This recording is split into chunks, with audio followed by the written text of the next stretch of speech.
comme souvent, les guerres, hélas, elles se décident d'abord sur le terrain et pas par la diplomatie. La diplomatie intervient quand le terrain devient décisif. Et effectivement, je suis entièrement d'accord avec ce que vous venez de dire. On n'en est pas là. Mais on est presque dans une guerre de tranchées aujourd'hui.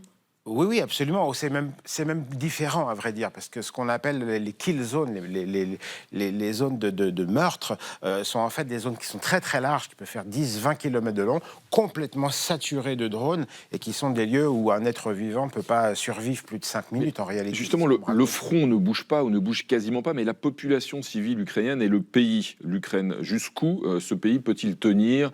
On voit ces attaques de drones qui visent aussi des cibles civiles. Il y a des morts civiles au hasard dans les villes ukrainiennes tous les jours. Il y a aussi le scandale de corruption qui affaiblit Vladimir Zelensky. Oui.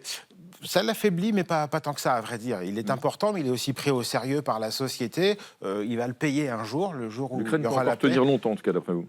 Longtemps, je ne sais pas, mais en tout cas, elle peut tenir encore. Et on voit dans les sondages d'opinion, par exemple, que les Ukrainiens voudraient évidemment l'arrêt de la guerre. C'est beaucoup plus lourd pour eux encore que pour la Russie, bien sûr. Même si côté russe, il faut voir qu'on a probablement plus de 220 000 morts. Ce sont les estimations les plus prudentes. En Ukraine, on a moins de morts, mais proportionnellement, ça fait davantage, parce que l'Ukraine est sur la défensive, donc c'est généralement moins coûteux en termes de vie.